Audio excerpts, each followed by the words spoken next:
No cap. I'm starting this episode with a statement. Fuck Wes Anderson. No. Let's rewind. No. I'm sending it. No, that's gonna be it. I'm leaving that in. It's a joke, though. Obviously. He doesn't like him. No, I never have. Essentially, not him as a person. He's probably just a fine guy. I have never truly been a diehard. I've never truly been, not diehard, just a general fan of Wes Anderson's films. I tend to have a hard time watching and connecting with these movies and the way so many other people do. So, which is why when a movie like The Phoenician Scheme lands on my desk, falls right into my lap, I look at it with reluctance and then watch a trailer and go, this might be it. This might be the one that finally makes me like and appreciate a Wes Anderson movie. So let's talk about The Phoenician Scheme. For the record, we watched it. We watched it. I like Wes Anderson. Yeah. But if there's one thing I don't like in a director is when I have to stand for his bullshit. And I think we should start from there. So here we go. Wes Anderson is the most stylistic director of our time. Mm-hmm. He loves symmetry. He loves quirkiness. He loves his weird performances and his general weird storylines, and he whirls with the characters that he makes. And I will say this, quirkiness or not, he's one of the most sought after directors of our time. His casts are incredible. And he's perhaps the director that goes for art above everything, which is a message that we preach. Yeah. And that we need to acknowledge. Wes Anderson as an artist is, I think I'm just going to say, is the biggest cinema artist that we have currently. Probably working. Yeah, he just goes for whatever he wants to see. However, just because you want to see something come to fruition doesn't mean it necessarily should. Maybe not in the way that this does. Case in point. The Phoenician Scheme. Yeah. So essentially the Phoenician Scheme, if I try to piece together a loose plot, you have this business multi-billionaire tycoon, Zaza, played by Benicio del Toro, who has survived his 6th plane crash. And he's essentially gearing up to go on a run to settle some business contracts with 6 other business tycoons who are trying to get him erased off the face of the earth, essentially. It's a race till they finish. The first one dies, basically. Yeah. Basically him. Yeah. Mm-hmm. So, cool concept, first off. Neat concept. Cast is incredible. It's Benicio del Toro, Mia Therapelton. I think that's her name. Michael Cera, Scarlett Johansson's in this. Willem Dafoe's in this. Tom Hanks and Bryan Cranston are in this together. Riz Ahmed is in this. Benedict Cumberbatch is in this. There's so many names. It's very impressive, this cast that he puts together for this movie. All of his casts are impressive. Especially when you consider how he uses his actors in such... He doesn't have to have them in some big roles. He just needs them to be part of the project. It's very cool. And I can see why actors want to be a part of it, because it's fun to get to work and see what's happening. And it's rare you get a role where you're, I'm going to say it as it is, where you walk in and you don't have to push for greatness because the director already has a vision for you. And like you're just going to fill a role and you're going to be a part of something bigger. You're very much matching the style that is pretty set up in the Wes Anderson movie. And that is a style that I don't get down with very much. It is... For lack of better words, I've always found it pretty stupid. Like I don't see the appeal nor the intelligence of what is trying to be achieved. I think it's just a whole lot of just gags for the sake of gags. Now I've sat with people and had arguments, and they're like, "The Grand Budapest Hotel is one of the greatest movies ever made," and I'm like, "Okay," and then they go, "Fantastic, Mr. Fox," and I'm like, okay. And then I'm like, sure. But I feel like now we're finally getting to a point where the point I've been trying to make forever is actually reflected into some of these movies. Asteroid City was one. This is another.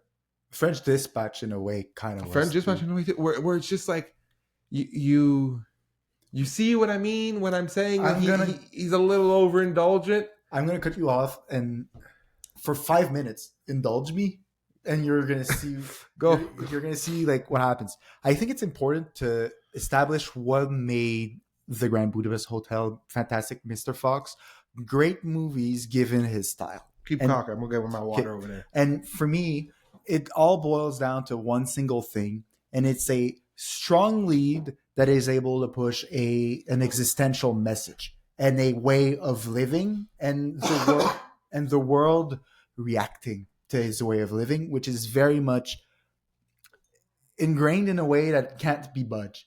Fantastic Mr. Fox is living in the past for like his entire life and is learning to open up and to like live with society again. Ralph Fiennes, but there was a way to say his name. Rafe, my bad.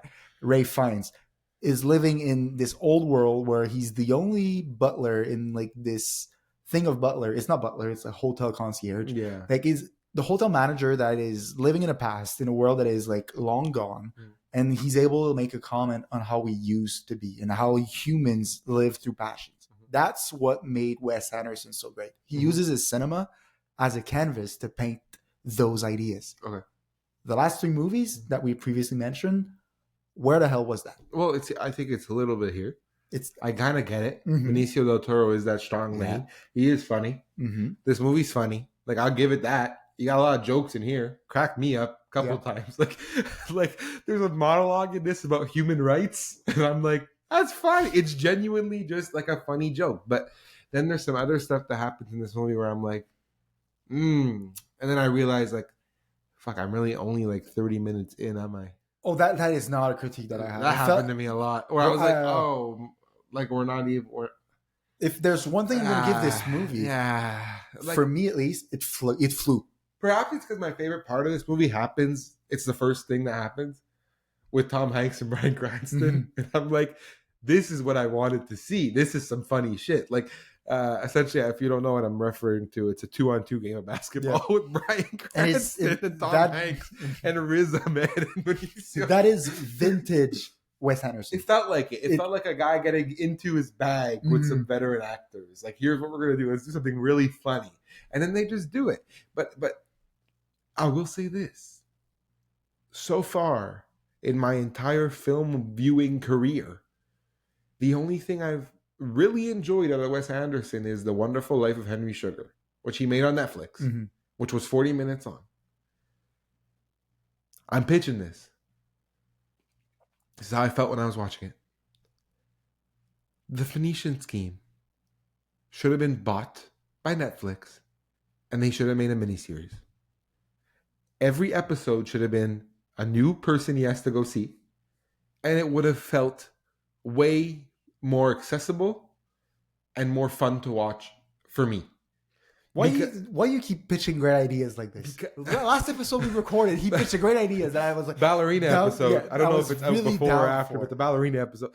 You solved this movie with that. That's because again, you target the main issue of this movie, which is it's so what the fuck is happening? It's so discombobulated that you get to a point where we're smart. We know what we need to look for when we watch movies. Yeah. I watched this movie. I said it flew. It flew because I was trying to figure out what was going on. It's like, okay, like it's over, and then you're like, okay, like it felt like a really big nothing burger that just kind of that and the reason it feels that way is because you're right, it's loose. It's very loose, and Wes kind of takes his situations that he puts his character into and kind of ties them together with a title card.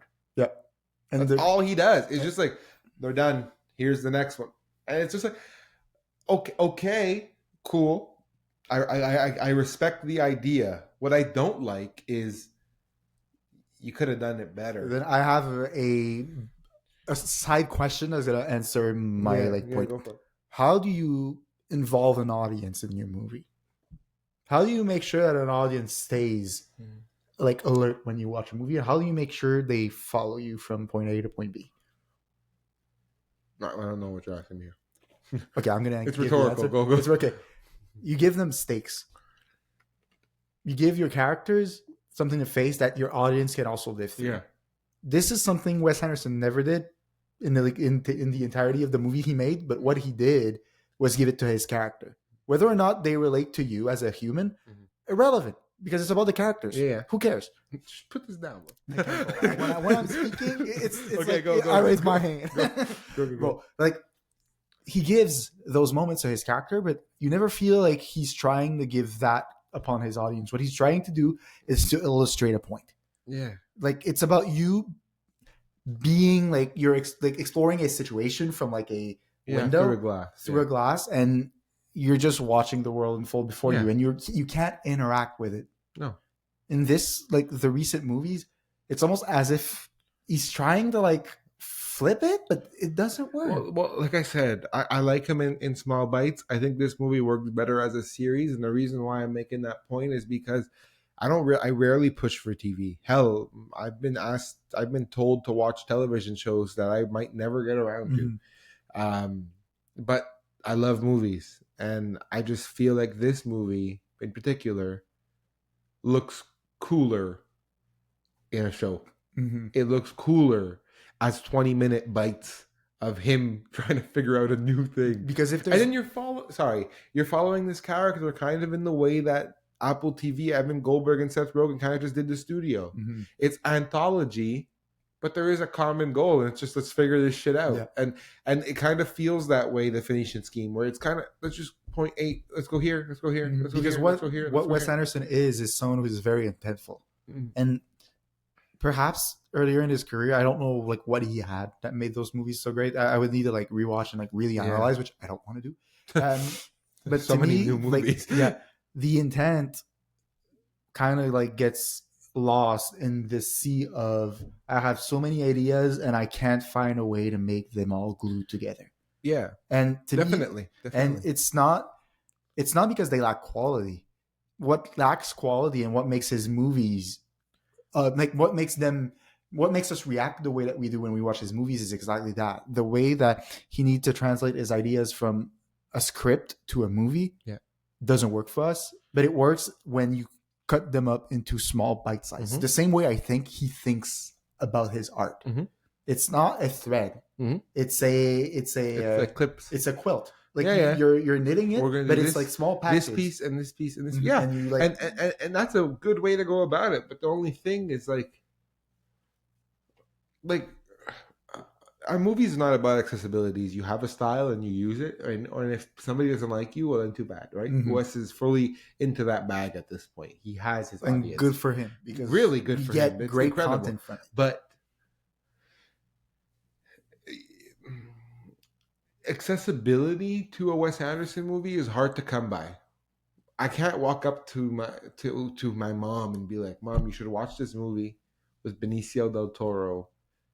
He's playing a tycoon who's got to go to 6 different people to negotiate gaps, and a lot of stupid kind of goofy stuff happens." She'd look at me like, "Okay, like what am I watching though?" And that's a lot of. However, if I went to somebody and said, "Hey, this show's pretty neat, Anthology, but it essentially is all like little goofy things that happen to this guy who's trying to figure out a business deal. You can watch an episode and come back to it again later just to see the progress." That works better, in my opinion, because one thing at a time. This movie takes things one thing at a time. Well, give your audience one thing at a time too, because what you do lose in this movie is it's not tight. What he really misses enough, though. It's not tight enough. Nothing ever feels meaningful. Like nothing feels meaningful. Bro. I'm gonna give you context to that. But recently, I was on a weekend trip with a bunch of friends, and funnily enough, comes like 10 p.m. at night. We're trying to chill. Baseball game just finished.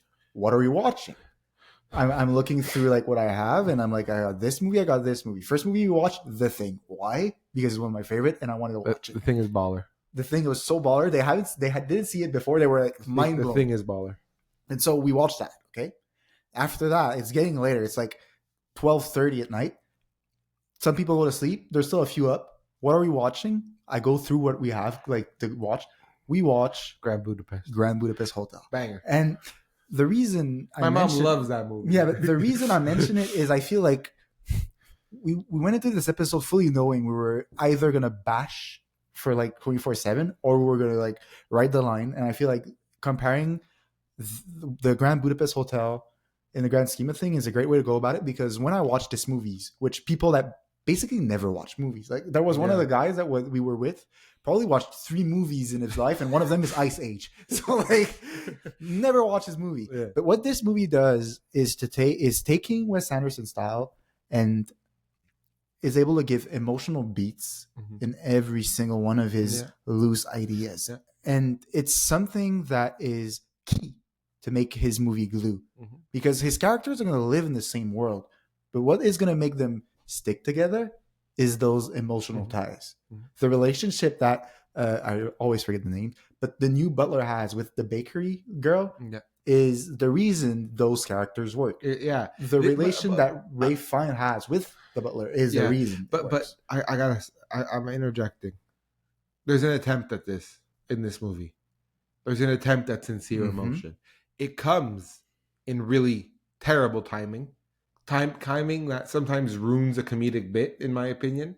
Like, for instance, flashing back to that 2-on-2 basketball scene, when Benicio del Toro sits down, he's like, where's my daughter? And then Tom Hanks is like, get the nun. And then like they bring her out and he confesses to her something traumatic. And you're just like, there's the attempt at him trying to get the emotions flowing with his daughter about how difficult it was for him to be a parent, etc., the loss of that mother or whatever.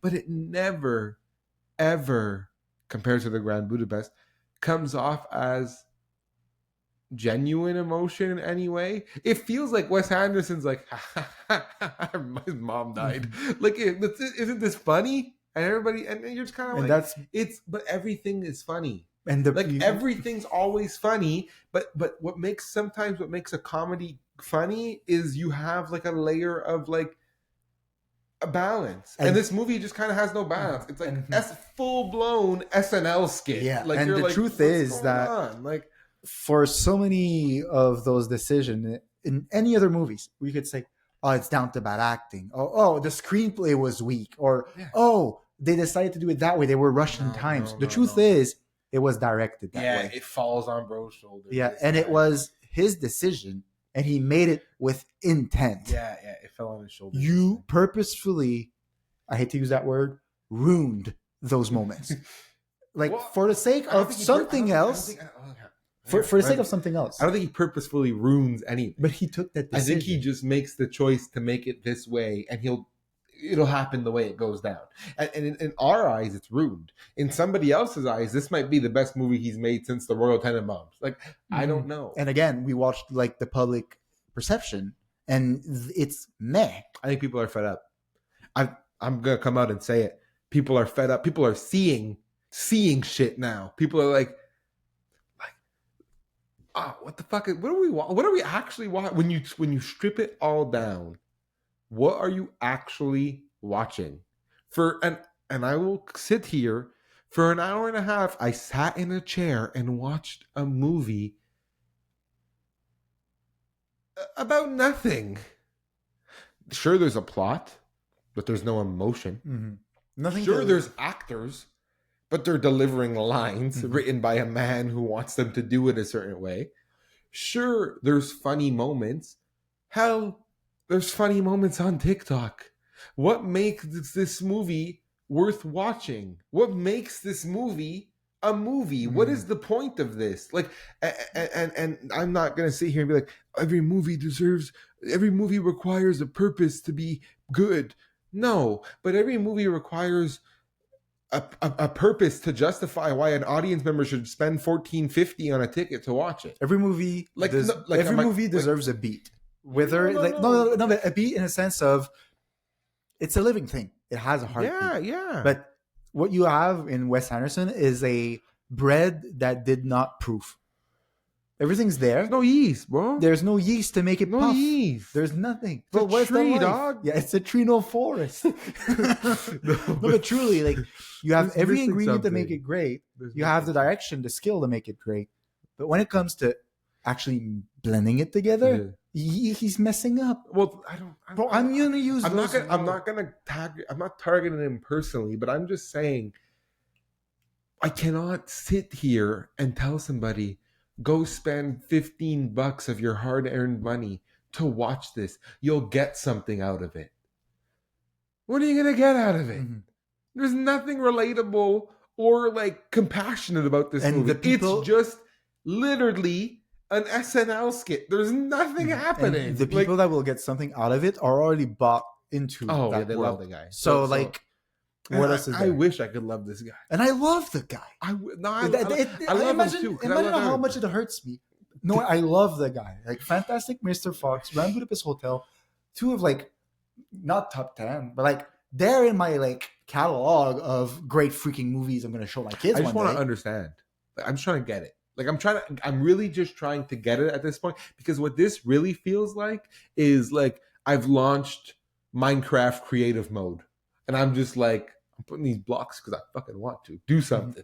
I'll get Scarlett Johansson to play this incest. Is I'll do it. This is a conversation that like outside of a podcast we could have, but the truth is, to like something is one thing. To understand what it is that people like about it is another. And I know that you are able to do that. Yeah, you're able to see what makes Wes Anderson so great. Yeah, just I that get it. when but not this time. Not anymore. Like, not anymore. Like, I got it. When you show me the Grand Budapest and the Royal Tenenbaums, Fantastic Mr. Fox, Isle of Dogs, I understand the appeal, the heart. But no one in good conscience can sit here and tell me the Phoenician Scheme there is a cut of the Phoenician Scheme, and I believe it sits on Netflix in an anthology series that is full of heart. This product that people are watching in theaters right now has no heart. Mm-hmm. Asteroid City had no heart. There's nothing happening in these movies. There used to be something happening in these movies. It used to be, I'm watching these movies and I can really get the heart, but I don't really like the style. Mm-hmm. At this point in my viewing career, I'm past the style. Have your own style. It's whatever. Show me something. So maybe, I'm not going to lie to you, if I tonight go home and watch Isle of Dogs or Fantastic Mr. Fox, there's a solid fucking chance you see my letterbox with like a 5-star on there. Because I'll understand. Mm-hmm. Style meets heart. Beautiful. This movie was just like, your style's there, and you got funny writing, and you got Michael Cera, which I'm going to talk about Michael Cera. But you have no actual life to you. This movie runs on vibes. Pure vibes. Like pure vibes. And in a way that is, it's Hurry Up Tomorrow all over again. It's just what everybody loves Wes Anderson and people shout on the weekend, but it's essentially the same thing. It's like, fuck you, I got money, watch this. Like it's really that. The Wes Anderson Netflix documentary is going to be interesting to me, but I'm just, directed by you. Wes, tell me what's going on. No, it's just I'm going to purposefully show my movies, but the camera's going to turn into a 360 rig just to piss you off. Bro, but it's just like, yeah, I don't know. Like, Well, I know. Oh, I know. What do you know? This movie broke my heart. The day I realized, as I was watching it, you're going to see it when you click on the episode. We were cooking when it came to making those thumbnails for the show. Okay? For that Phoenician Scheme. Yeah. I got everything I wanted out of the movie watching the stills we went through to make that thumbnail. Simply because what we got from it, the emotion, the vibe they were going for, Benicio del Toro, the aura was there. And I got nothing more. That's all this movie is. Yeah, and I got nothing more watching. Except for Michael Cera. Here's something. Here's what I'll say. Okay. You remember when you gotta give me some time to explain here. I make this reference so many times in this podcast. Tom Brady is the greatest quarterback ever, right? Greatest football athlete ever. He left New England to go to Tampa Bay. Gronkowski had retired. But he was like, fuck it. If Tom's going to Tampa, I'll come too. Now, let's be clear. Brady never needed Gronk to win in Tampa. But Gronk was like, fuck it, I'll tag along for the ride. And then good things came out of it. But you didn't need him. But good things came of it. It didn't matter if he was there. But we'll take the result. It's cool to watch them be together. That's Michael Cera in this movie to me. It's you could be replaced by anybody and we'd probably be fine. But you're here and you're Michael Cera, and I'm happy to have you. Now, does this mean that he saves this movie? No. No. He doesn't make this movie better, but he does make his thing, his character is very suitable to Wes Anderson's style. You know what his character did? Yeah. To me, he stuck out too much. He does stick out a lot. There's a lot of emphasis on Michael Cera. He stuck out in a way that is okay. There are people in life that have aura, and I don't mean aura in the meme sense. I mean like they exude something as like they are. And yeah, Michael Cera, like you're talking about the real stars. Yeah, and the Cruzes, the Caprios, Chalamet. They hit the screen, and you're like, oh boy. Like, Michael Cera, funnily enough, is kind of one of those guys. He is. Okay? When he's on screen, I'm like, there's Michael Cera. Every single time, like Cerave, that's my dude. But like, he's like that. Yeah.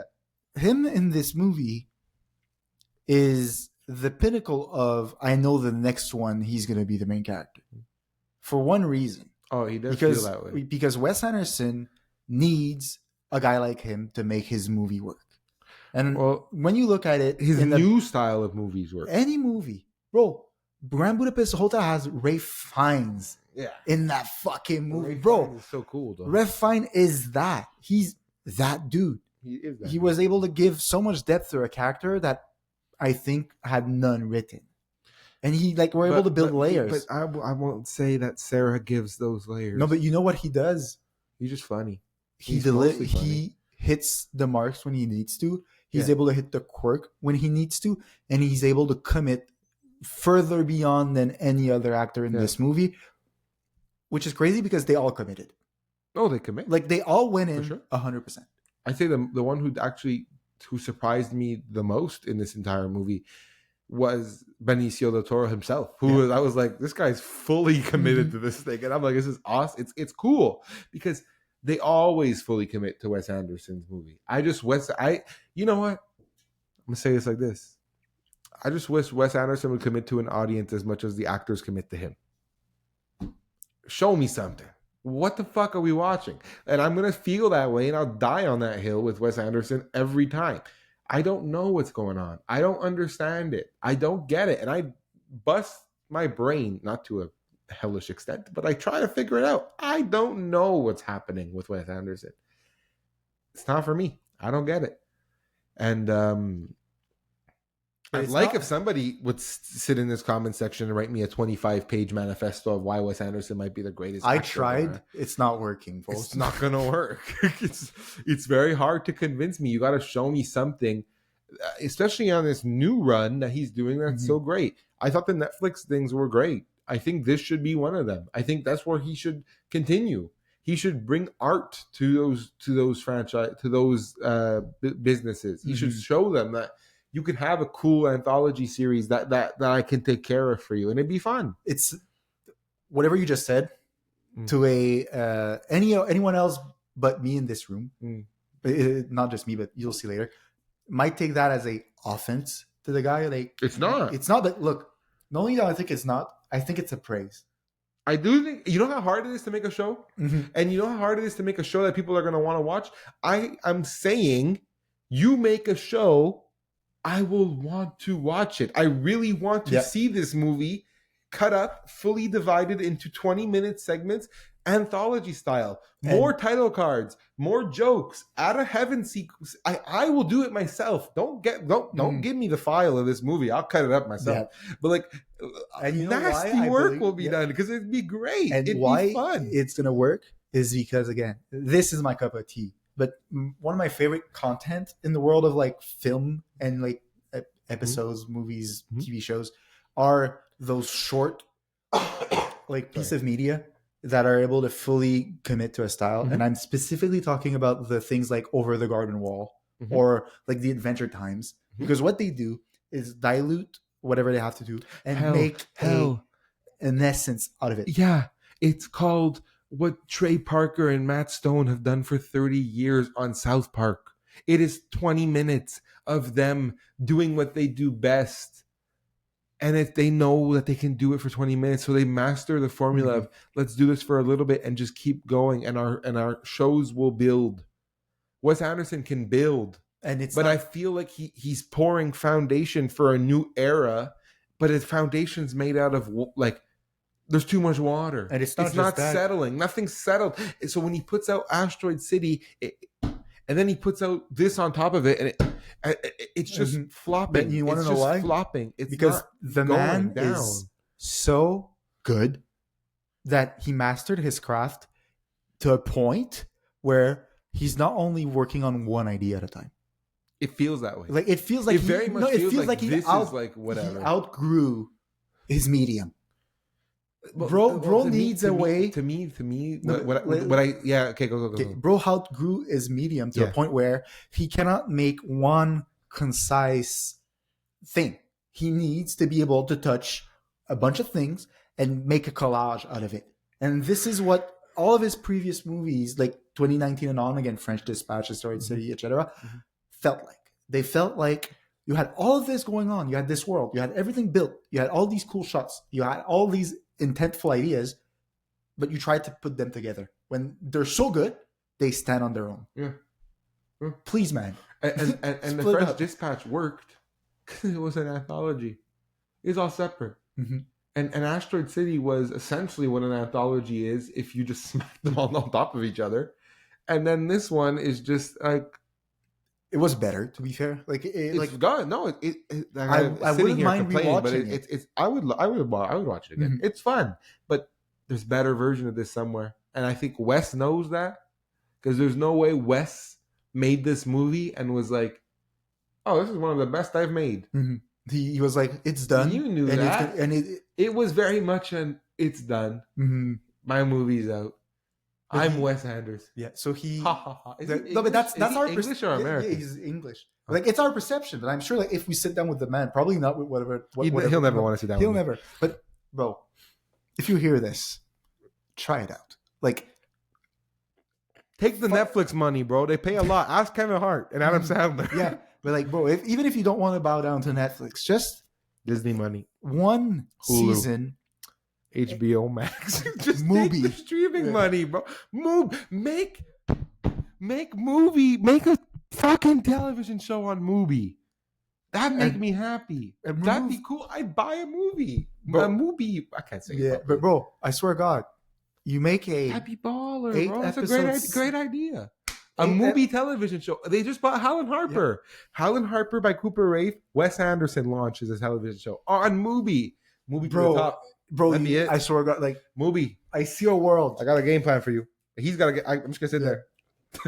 I see a world where like fall comes around and every single Friday night Wes Anderson released a 20-minute short, and I'm like, I'm fucking watching that shit. It's an anthology series. It'd be perfect. It'd be damn near perfect. I'd be down. Yeah, that's the plan. And I feel like he's gonna be able to like, it's gonna suit his style so well because he's gonna be able to collaborate with a lot of people a lot of the time and bring new ideas. And bro, world is not finishing one day at a time. Sure. What I mean by that is you're going to do that, but you're still going to have movies cooking.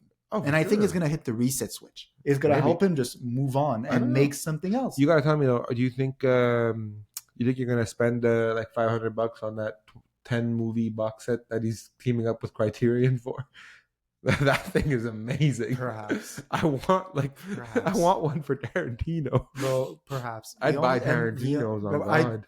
If I had money, I'd buy them all. We need sponsors. Yeah, but essentially, that's a good way to lead us to this point. Look, if ever you're interested in sponsoring the Silicon Podcast, down below there's an email in the description, I think. And if it isn't there, I'm going to put it there. And on Spotify too. And on Apple too, just send us an email so we can afford the Wes Anderson Criterion box. But you know what we're gonna do? When they were at TIFF, we're gonna go to that Criterion. They're not gonna have it. Yeah, they're gonna have They it. won't fucking have it. They're gonna have it. If they have it, I'm going. Yeah, we're going. Whatever happens in there, it's like in Vegas. No, that's crazy. It happens. I'm gonna Not steal. Calm down, Diddy. I'm gonna buy shit. Bro's in the back of the Criterion. It's a trapping out the Criterion closet. Okay. All right, look, that brings us pretty much to the end of this episode. If you like the Phoenician Scheme, let us know why you thought it was so good. That being said, if you like this episode, please like, comment, consider subscribing as well. We'd really appreciate it. If you didn't, go ahead and share it to somebody who you think might. We're always looking for new eyes and ears to listen and watch us. That being said, if you're on Apple or Spotify, you can comment there as well, and you can give 5 stars and rate and whatever. We appreciate that as well. Follow so you never miss a new episode. That being said, thank you so much for your time, and we will see you in the next one. Bye-bye. Bye. Give me fucking fireworks. Whoa!